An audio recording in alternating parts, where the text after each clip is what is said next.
อิ้นพยาศาสตร์สร้างแต่งหน้ามาไปก่อนเฮ้ยเจ้าคือบ่ให้เพิ่นมาแต่งหน้าก่อนก็มังลอกอีกแล้วล่ะบางหนึ่งสร้างแต่งหน้ามาแต่งพยาศาสตร์โอ้ยข่อยมาสังคนพินลิ้นแต่เนาะนี่ของพี่ก็ลอกอีกแล้วว่าซั่นว่ามันลบอีกแล้วว่าซั่นว่าโอ้ยพี่น้องเอ้ยข่อยอยากซ้อมแม่ยายเกศรเด้อว่าซั่น ว่าอันไอ้หัวงอกว่าท่านว่าหัวงอกจังไหนเนาะงอกที่บ่ได้มันว่าอายุมากเด้ง หากผมมันตายติ ต่อมันต่อย ต่อมันตอด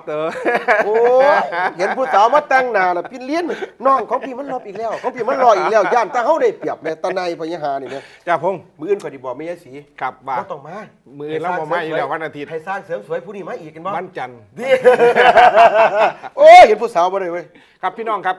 ทักษิณกำลังสิหลอกใส่แดงอีกแล้วอีกรอบหนึ่งครับ ทักษิณเย้ยแดงต่อครับบอกว่าล่อใส่ไม่เอาเงินประเทศไทยไปล่อใจข้าเจ้า แม่นบ่ ครับเงินเฮานี่ละ แม่นบ่ เงินภาษีของพี่น้องเฮานี่ละ พยาศาสตร์ พวก พวกอิหยังว่าเศรษฐีขี่ที่ เจ้าเชื่อได้บ่ กับวางนี่ ถ้ามีเสียงปืนดังหนึ่งนัดข่อยนี่ล่ะสิพาพี่น้องน้ำทับเดินทางเข้ากรุงเทพ ครับ เราจะเห็นหัวพญาทักษิณบ่ บ่ แล้วบัดนี้มื้อนั้นมาเว้าอีกเด้เจ้าชื่อได้บ่มื้อวันที่25เนี่ยถ้าก็จำบ่ผิด ครับ ทักษิณบอกว่าจังได๋เนาะทักษิณบอกว่าเนี่ยก็ชื่อได้วันที่25กุมภาพันธ์ทักษิณวิดีโอลิงก์อยู่ที่บนสาเขาใหญ่ ครับ ผมขอบอกกับพี่น้องแสดงว่าคนที่เหมาะสมที่จะเป็นรัฐมนตรีมากที่สุดคือจตุพรพรหมพันธ์แต่ว่ามาฮอดมื้อนี้เนี่ย26ตุลามาฮอดวันที่27คือมื้อนี้ ครับ บ่ปรากฏสื่อจตุพรเป็นรัฐมนตรี มันเป็นตะเคียดเนี่ยเนาะ คือคำบอกของทักษิณนี่เจ้าเสื้อถือได้อยู่บ่ เว้ยอันบักอันเนี่ยนะครับ ใครจะไปกับผม ใครจะไปกับกูมีเงินนะมาเอาเงินมาล่ออีกแล้วไอ้คุยเอ้ยจ่าศาสตร์คนมาไหวเหรอเด้อทีนี้ว่าเอาเงินของพี่น้องปองไปเฮาไปหลายคักกระดอกกระเดียวจนบ้านเมืองมันสิอยู่ว่าไหวแล้วมันสิโลภไปถึงใสยุดซะนะทักษิณแต่ยุดได้สำนึกมือนี่จ่าศาสตร์จะ เจ้ามี ให้อ ค ภั ลิ ย ปเสียงบ่ มีไป ไป เบิ่ เบิ่ ง ง ครับ คลิปเสียงชาวาจาพร้อมกับจ่าชาติตัวไปเบิ่งคลิปเสียงทักษิณกับ พี่น้องคงสงสัยว่า จตุพรเนี่ยเป็นคนที่เป็นน้องที่ผมรักมากคนหนึ่ง แล้วก็ เป็นคนที่เทให้กับพี่น้องคนเสื้อแดงที่สุด แต่ทำไมไม่ได้เป็นรัฐมนตรี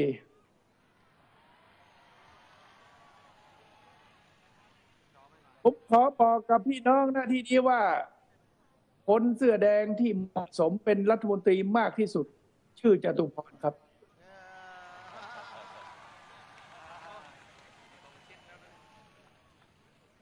แต่ว่าเพราะผมรักจตุพรผมมีวิธีที่จะตอบแทนและใช้หนี้จตุพรผมขอเวลาในการที่จะใช้หนี้จตุพรแต่จตุพรเป็นคนดีที่มีอนาคตไกลครับ ขอบพระคุณมากครับ เจ้าจื้อได้บ่เราบอกคำนี่แหละกับเสือแดง ครับ ผมบ่ได้ใส่นี่กับเสือแดง ผมฮักเสือแดง ทักษิณย่องเสือแดงได้3-4มื้อว่ะ อืม เสือแดงตาย อืม แต่เที่ยวนี้มาย่องจตุพรว่าสิได้เป็นรัฐมนตรีบ่ได้เป็น แต่ หลายคนก็บอกว่าถ้าเบิ่งน้ำหมอนี่น่ะสิตายไล่ต่อไปทักษิณสิขาคือจตุพร หลังจากที่ย่องจตุพรแล้วจตุพรก็ตายทั้งเป็น ตายทั้งเป็นครับ เดินขึ้นเดินเข่าเดินออกอยู่จากระหวังสารกันเนี่ย นอกจากมีแผลแล้วเพราะว่าแกก็ยังคุยต่อเนี่ย ครับ มันสั่งบ่สำนึกแต่บักกันนี่ไหม อ่า บักหัวหลุนนี่ไหม มัน บัก สัว ข้างคงมันสัว มันสัว เรียนร่ามกับจักปีกว่า10 กว่าปี 8 ปีจบปริญญาตรี 12บ่แม่นบ่ครับผม อัน12น่ะคือไปแก้อีก ไปแก้อีกไหมเนาะ ทั้งไปรับก็คือ เอ้า ทุกอย่างทุกอย่างก็8 ปีไปหา12 ปีจังจบปริญญาตรี โอ้ แต่ว่าบักหลายคือสูบซ่า บักอันเนี่ย โอ้ยอีนี่บ่ที่ไปถามหมู่ของเดียวกันรถ มาขนาด ครับบอกว่าเรื่องของจตุพรยังเป็นตำนานที่จะเล่าขานกันต่อไปอยู่ครับ เรื่องนี้คือกันนี่เรื่องบอกว่าจตุพรบอกว่าการที่ตนบ่มีสื่อดำรงตำแหน่งในโผนี่นายจตุพรก็ว่าตนขอเรียนกับพี่น้องว่านอกจากพี่น้องเสือแดงแล้วจะได้ฟังการแถลงเชื่อว่าทุกฝ่ายบ่ว่าจะมิตรหรือศัตรูต่างตั้งใจกันทั้งนั้นตลอดระยะเวลา 2-3 วันที่ผ่านมาสิ่งที่เกิดขึ้นมาบ่ได้เป็นอำนาจพิเศษพระหน้าที่ของเฮาที่จำเป็นคือภารกิจที่ทวงความยุติธรรม ครับ คืนให้กับพี่น้องคนเสียแดงที่เสียชีวิตไป ครับ ว่าฉันว่าเพิ่นเบ้าต่อได้ครับไป ครับ เบิ่งคลิปอีกมีคลิป เชิญครับ หนึ่ง เชิญครับ ครับ ระยะเวลา2-3 วันที่ผ่านมา ผมได้พูดผ่านรายการโทรทัศน์รายการชูธงพี่น้องคงได้สดับสับฟัง ผมเรียนกับพี่น้องว่าเกิดขึ้นมาทั้งหมดนั้น ไม่ได้มีอำนาจพิเศษใด ๆ เป็นเพียงแค่อำนาจธรรมดาเท่านั้นเองอำนาจที่ผมบอกว่าไม่ได้เป็นอำนาจพิเศษ แต่เป็นความอ่อนแอของอำนาจธรรมดา ที่พร้อมจะรักษาอำนาจด้วยมีความเชื่อว่า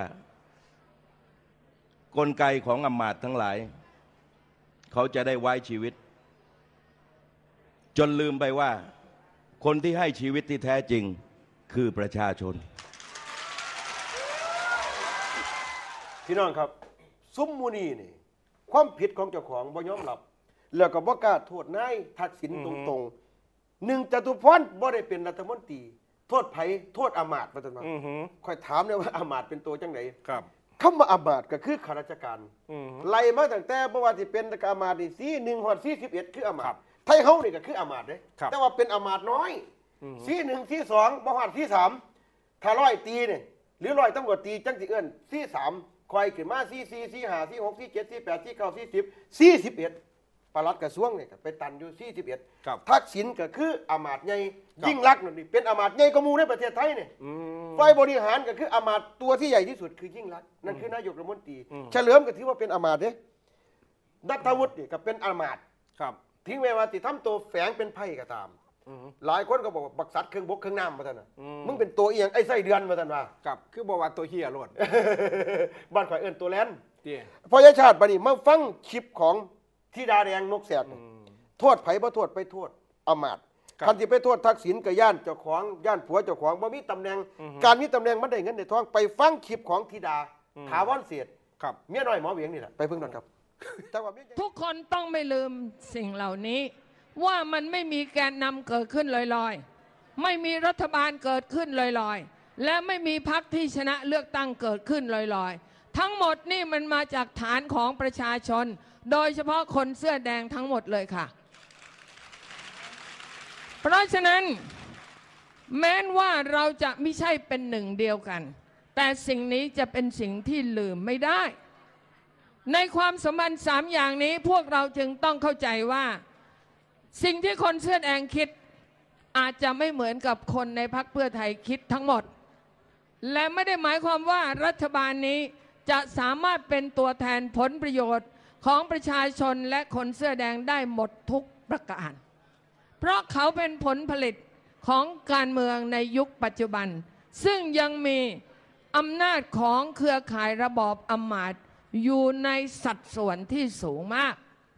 ซุมมูนี่มันบ่มีหม่องโทษครับมันก็ไปโทษผู้อื่นคือเดี๋ยวนี้เนี่ยคันที่ไม่ยิกเนื้อเจ้าของเนี่ยมันก็เจ็บเปรียบเสมือนคนอยู่ในร่างกายขึ้นเล็บเนี่ยไม่ยิกเจ้าของเนี่ยนะครับมันก็เจ็บเจ้าของเขาเรียกว่ายิกเล็บเจ็บเนื้อบ่เป็นบ่เพราะฉะนั้นคือซุมมูนี่เนี่ยทมน้ำลายขึ้นฟ้ามันก็มาหดหน้าเจ้าของคือเก่าบัดนี้พญาชาติไปฟังขวัญชัยวิภูแถลงวรชัยเหมะไอ้ซุ้มที่ได้ดีไปตามๆกันเนี่ยหมอนางกลางๆนามสกุลวิชัยดิษฐ์เนี่ยเจ้าชื่อเนี่ยบ่นามสกุลวิชัยดิษฐ์เนี่ยกลับไปเป็นโฆษกกระทรวงมหาดไทยนะครับแม่ตั้งแต่พวกโตตลกตามคาเฟ่เนี่ยก็ได้ไปเป็นที่ปรึกษาอย่างอยู่ในกระทรวงทบวงกรมไปคูเอางบพวกลังคนไปออกงบยังกับยาขายาไหมจังหวัดละ50 ล้าน50 ล้าน50 ล้านจังหมอเองกับหมอที่เขาตู้ว่ามันขาเสียแดงตายที่ทักษิณสั่งเนี่ยหมอยังก่อนหมออาลีไกนาลาดีบ่ที่เขาตู้กันว่าบางนี่ราคาเสียแดงว่าเขาตู้มาเขาก็ว่าไปตามเขาว่ามาเขาก็ว่าตามเขาเล่าว่าทักษิณสั่งให้พวกเนี้ยพวกอาลีไกนาลาเนี่ยเป็นคนฆ่าเสียแดงแต่นี้เราก็ไม่รู้หรอกแต่คนที่จะรู้คืออาลีไกนาลานะครับเพราะว่าซุ้มนี่เนี่ยทักษิณเนี่ยมันเอามาหิดยี่ลีเลยเจ้าเคยเห็นว่าเกียงใกล้เคียงหมอเกียถุงทฤษฎีป้าล้อมเมืองคนที่ใกล้ตัวเนี่ยขาดทิมดนะครับคือขวัญชัยมีผู้แถลงซุ้มมูนีก็ไปบอกว่าพวกอามาตย์นี่สกัดจตุพรบ่ให้เป็นรัฐมนตรีแต่คนที่บ่ให้จตุพรเป็นรัฐมนตรีคือทักษิณเพราะหยังทักษิณเจ้าชื่อได้บ่เงาะให้พี่น้องมาจับจ้วงสถาบันไม่เป็นไรผมรับผิดชอบจตุพรก็จับจ้วงสถาบันเท่าฟ้ารักเราเราก็จะรักฟ้าเท่าฟ้าไม่รักเราเราก็จะไม่รักฟ้าบัดนี้ไปว่าสนธิริมท้องกุลพระราชแค่จุดถ้ามันข่อยดิตบปากเลยมันเป็นคำบอกที่บ่เหมาะสมนี่แหละจ่าพงษ์เรานายจุดตีท้ายพ่วนไม่พอยังไปตีท้ายจุดวังมาสันว่าถ้ามันข่อยยุใกล้ข่อยดิตบปากมันเลยข่อยดิตีนยามันตกตังเลยบักดิมก็ปากเสียนี่แหละพอค่ำที่รัฐบาลชุดนี้ขึ้นมาบริหารประเทศชาติแล้วปล่อยให้มีการล่วงละเมิดสถาบันย่างจงขึ้นก็เห็นว่าเว็บไซต์นั่นแหละเว็บไซต์ประชาไทยนั่นแหละ คอยเห็นเจ้าของเว็บไซต์คอยดีประกอบซับหัวอยู่ปัดโถมันเคยอยู่บ้านนี่แผ่นดินนี่เมืองนี่มันคือยังโพดยังโพดแต่เนี่ยแล้วบัดนี้ทักษิณบัดพ่อเขามีเรื่องมีเล่าแล้วบ่รับผิดชอบสุรชัยเสียดานวัฒนานุสรณ์ออกมาด่าเด้ออกมาด่าทักษิณเบาแล้วบ่รับผิดชอบเพราะบัดนี้สิมาออกกฎหมายนิรโทษ ครับ คนเจ็บคนตายถ้าสมมุติว่าเขามาข่มขืนลูกเขาเมียเขาเนี่ยแล้วบัดนี้กฎหมายนิรโทษให้เปรียบเสมือนว่าไม่เคยข่มขืนมาเนี่ยทั้งที่มันข่มขืนไปแล้วเนี่ยมันยอมได้อยู่บ่ ครับ มันเจ็บปวดว่านี่แหละคือซุ้มมูนี่เนี่ยว่าแต่เจ้าของบ่เสียภาพว่าแต่เจ้าของได้ ให้เจ้าของสง่างามทักษิณเฮ็ดได้เสมอคนอย่างไก่มึงสิตายเหมือนยาแม่มันลองเบิ่งดูคุณสุเทพกับคุณอภิสิทธิ์เนี่ยท่าว่า ครับ คุณบ่ตอนนั้นผมต่อให้คุณ2-1คุณอภิสิทธิ์บอกว่า1ผมกับคุณสุเทพกับทักษิณจตุพรหน้าลาเจเวอยู่กลางสภาเห็นบ่1ปลดทุกข์ให้ไผเขาก็บ่เอาว่าแต่บ่ปลดทุกข์คันปลดทุกข์ให้ทักษิณเขาเอา ครับ แม่นสิปลดทุกข์ให้พี่น้องประชาชนทั้งประเทศเขาก็บ่เอาคือเขา ครับ นะครับ ครับจากผมว่าเบิ่งข่าวนี่ว่า ครับ สิเป็นข่าวล่วงหรือว่าเป็นแผนล่วงห ครับ รือว่าเรื่องจริงจังไหนครับ ครับ เรื่องที่ทักษิณจะมาประเทศพม่า ครับ คือวันที่ 30 นี่เด้ ครับ บอกว่าสิมาตั้งหลักปักฐานอยู่หันประมาณ4 มือ5 มือ ครับ เพื่อที่จะให้รัฐมนตรีใหม่เนี่ยไปสบายสัตว์ว่าท่านว่า แต่ว่าข่อยก็ว่ามีสิทธิ์เป็นไปได้ ครับ เป็นไปได้ ครับยุดตู้เย็นนี่ไปเคลียร์พื้นที่แล้ว ครับผม ที่พระธาตุชเวดากองเพื่อที่จะ ครับ ไป ผม แก้เคล็ดแก้อีหยังของเพิ่น ครับ ว่าแล้วก็ให้รัฐมนตรีใหม่เกี่ยวกับเรื่องเงินทองนี่แหละ ไป ว่า ให้ ผู้ใด คำมั่น เป็ สัญญา ไปให้คำมั่นสัญ ครั ญา บผม ว่าตัวเองจะต้องโกงกินประเทศชาติไทยของเขาเนี่ย เสียไปขึ้น เอาขึ้น 46,000 ล้าน ครับ ไอ้คุยเอ้ยสัง ครับ คิด ผม ได้ว่ามึงจะมาเห็นจังซี่ เพิ่นบ่ให้เว้าหยาบ เริ่มสิว่าย่านมันแล้วแหม เจ้าอย่าเว้าหยาบ บ่เว้าหยามจังไหนมันศูนย์น่ะบ่ถ้าศูนย์ขึ้นมาแล้วมันก็เว้าได้หมดนั่นแหล้ว เจ้าต้องวางสิ ว่าจังไหน บักขาวาย บักขาวาย คันว่าควยเนี่ยมันเป็นคำบ่สุภาพ มันแสบเด้แต่ว่ามัน บัก สิ ขาวาย รู้จักแสบกับเฮาบ่เท่านั้นล่ะเพราะว่ามันดาน แม่นบ่ ถ้าบ้านเฮานี่เอิ้นกล้วยตีปากกันเด้ แม่นบ่ แต่ว่าบักนี้มันดาน มันด้านข้างบ่ มันสิเอาเงินอย่างเดียว อย่างหนา ที่จะ ตาช้าง แมนเพื่อที่จะให้ประเทศชาติลมจมเร็วๆ ครับผม เรื่องนี้แหละชาวบ้านถึงอดล้นต้นบ่ได้ เอาสิบริษัท ครับ ข่อยสิเปรียบมวยข่อยสิจัดให้เจ้านี่คิงเอาช่อง7เอาช่อง3เอาช่องไหนมาถ่ายทอดเลย ครับ ให้เจ้าตีกับนัทวุฒิจตุพรหรือหมอเบียงจะเอาผู้ใดเรียกเอาผู้หนึง ทั้ง3 ต่อ 1 เฮ้ย เอาเลยมาทั้ง 3 เลย เจ้าอยู่ข้าง3หรืออยู่ข้าง1 ครั้งนึงนี่แหละ ที่ ครับคอยบ่ได้ไปหวังว่า แม่ ถึ น ง บ่ มันเอาให้มันเป็นมันตายคอยได้ตบหน้าเหยียดหยามศักดิ์ศรีของพวกนี้ที่มึงเสียชาติเกิดที่เกิด แม่น มา บ่ เป็นคนไทย มีพระบาทสมเด็จพระเจ้าอยู่หัวที่รัชกาลพระมหากษัตริย์ไทย องค์ปัจจุ ป บั ก น บ้านป้องเมืองคุม คุมเย้า เย้ามาทุกราชการ ครับ ถึงได้มาเป็นสุโขทัยอยุธยาธนบุรีและ ครับ ก็มากรุงเทพมหานคร ครับผม มึงเป็นไผเกิดเมื่อวานนี่มึงจังสะเอะ แม่น สะเอะที่จะมา เอาจังสิข่อยสิจัดศึก ไอ้ศูนย์ยังบ่ ระหว่างจตุพรพรหมพันธ์พบกับจ่าชาติเมืองขอนแก่น เอา3เลยล่ะ เอา3เอา3 ต่อ 1 อู้มันคือสิหนักแท้ให้เขา3เจ้าหนึงเนี่ย แมน อุ้ยยาต่อพี่อยู่ข้าง3บ่ดีกว่าบ่ คอยไป11 คนพุ่นอ่ะ โอ้ 12 โอ้ แล้ว ไป ไป กันไปเข้าใจ เมื่อ จ้าทอบอกว่าโอ้พี่เพิ่นอย่าให้น้องเอากลับเป็นหมอเบียงแต่มันเฒ่าปวดมันบ่สูสีให้น้อง ครับ เอากับธนัทวุฒิเจ้าซั่นว่า อืม เอาข่อยเอากับจตุพรก็ได้ซั่นเนาะยก ครับ 1ถึงยก3ข่อยสิบ่มันเฮ็ดหยังได้ข่อยสิเรียนต่ำได้บ่ ติ แม่นบ่ อ่า หลังจากนั้นแล้วต้องสร้างก็สิเป็นไป เอามือ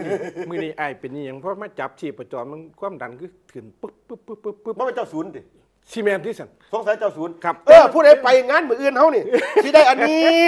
อันนี้จังไหนเนาะ นี่ เจ้า คือ เญ สาย ง ร้อยดวงใจ เออ คือสายรักกับมือร้อยดวงใจ ครับ นี่คือสายหักพอดวง ครับ เลิฟไลท์เดอะคิงจากคุณสาธิตเสตานเอามาให้ได้เนี่ย เจ้า ได้ ว่า ทุกคนเนี่ยได้ทุก เจ้า คน ว่าเลือบ ไป มันตัวเอ็นเนี่ยตัวเอ็นตัวกีนี่ลองไลท์เดอะ อ่ะ คิง อ่ะลองไลท์เดอะคิงเว้ยไม่ได้เลิฟพระสุลองไลท์ลองไลท์เดอะคิงนะครับ ใช่ ลองไลท์เดอะคิง ใช่ ลองไลท์เดอะคิงแมนได้ทุกคน ครับผมได้ทุกคนที่ไป ที่ มื้อ ไปมืออื่น แมนครับ ครับข้าเจ้าสงสัยอยู่บอกว่า ครับ สิไปใสว่าสันว่าเอาจังสี่พี่น้องไป3 จ้านี่แหละครับ ครับ เสียงชนบทไทยจัดประชุมหรือว่าเสวนากันอยู่ที่ สนามไทยญี่ปุ่นดินแดง สนามกีฬาไทยญี่ปุ่นดินแดง 3 ไป โมงเช้าพ่อกัน ขา3 โมงเช้า พ่อกับไปไงบานเย็นศรีวงศา บานเย็นศรีวงศา ราชินีลูกทุ่งหมอ ครั ล บ ำแล้วก็พ่อครับนักร้องลูกทุ่งสอนชัยเมฆวิเชียน ถูกต้อง ปะทะหลุยซุยปุ้ย ลุยสุยปุ้ย อาจารย์สุรินทร์ภาคสิริ ครับ จ่าพงศ์กับศิลำโอ้ยฝ่าเอ้ยฝ่าห้องแรงเวือนแล้วขอยจิล้ำได้มือนี่ คอยกันสีล้ำคือกัน พี่ถนอมอ่อนเกียรติพ้น ถูก สีมาเล่นหนังตะลุงพร้อม ครับ มืออื่นพี่น้องอย่าพลาดสนามไทยญี่ปุ่นดินแดงขอยจะไปแต่7 โมงเช้าเลย คุณสันติสุข คุณสันติสุขไม่ได้ไป คุณสันติ เรา สุ ติด ข ธุระแต่ว่าถ้าเราว่าง แต่ว่าคนที่พี่น้องรัก1 2 3 4-5 ไปแน่นอน เนี่ย กับพวกเรา แต่เราจะไม่บอกว่าเป็นใคร เอาไปก่อน เอาไว้ก่อน ถ้าพี่น้องอยากไปเห็นสามจ่าผมเห็นแต่สามจ่า ครับ นะพี่น้องสิไปพ่อคนที่พี่น้องรักที่สุด ครับ ซึ่งเป็นนักการเมือง อือฮึ เบอร์ 1 เบอร์ 2 เบอร์ 3 ในขั้วนี้ พี่น้อง เจอแน่นอนครับ แต่เรา พี่ จะไม่บอกว่าเป็นใคร ครับ อยู่กับเราแน่นอน กับพี่น้องตัดสินใจแล้วโทรมาเลย เตรียมไปขออะไรเส้น ค ได้ รับโทรมาเลย โทรมาหาจ่าชาติจ่าพงจ่าทอโทรมาเลยครับเดี๋ยวนี้กาข่าวๆได้สัก1,000 คนแล้ว ครับ แมนบอ พี่น้องอยุธยา200 คน ครับอยากได้ 2,000 ครับ โทรมาเลยวันนี้แหละครับ ครับผม เหมือนเวลา มา มา พี่ก่อนสิไปใส่กันไป ครับ มาหาเขาก่อน ถูก หลังจาก ต้อง จบพ่อแล้วทางพุ่นเพิ่นก็เริ่มตอนใดเฮาก็สิไปคือกันยกขยงจากตรงนี้ไปตรงพุ่นแต่ว่าเฮามาเริ่มตรงนี้ซะก่อน ครับ พี่น้องคนบ้านนอกเพราะว่ามันได้เห็นมาแล้ว เออ ก็สิเบิ่งใจพี่น้องว่าผู้ใดสิปล่อยสามจ่าโดดเดี่ยวเดียวใดฮักจริงบ่ฮักจริงก็เห็นใจยามนี้ผู้นั้นคนข่อยฮักเจ้าหลายหลายแต่ว่าปอดฮอดยักข่อยไปทางอื่นข่อยบ่ไปเจ้าดอกข่อยหมู่พาไปทางพุ่นมันก็สิได้เห็นใจกันตัว จ่าพงลงกันบ่ลงกันบ่พันขึ้น หรือว่าต่ำพัน ข่อยบ่กล้าเว้า ลงกัน2 คนนี่ไหมคอยว่าพันขึ้น ข่อยก็คิดว่าซั่นล่ะ ขอว่าพันขึ้น ครับผม ครับเพราะว่าพี่น้องให้กำลังใจมากเนี่ยถ้าเกิดว่าออกจากรายการเปิด ข่อยเปิดโทรศัพท์ ครับบึ้น โอ้โหบึ้นเลย ครับยินดีครับพี่น้องพ่อครับ3 จามืออื่นครับตั้งแต่9 โมงเช้าเป็นต้นไปสำหรับมื้อนี้เฮาหวังว่าพี่น้องให้กำลังใจ จ่าชาติจ่าเถาะกับอำลาพระจากพี่น้องไปเดี๋ยวนี้คุณถอดกำลังขับรถไกลฮอดแล้ว ครับ ไปเบิ่งงานอยู่มื้อนี้ ครับ ผมจ่าพงศ์สารคามกับจ่าชาติจ่าเถาะไปพ่อกันมื้ออื่นนะครับ9 โมงสนามไทยญี่ปุ่นดินแดงสวัสดีครับ สวัสดีครับ ช่างเธอะคนงาม ขอปล่อยตามวาสนา พี่ไม่มีปริญญา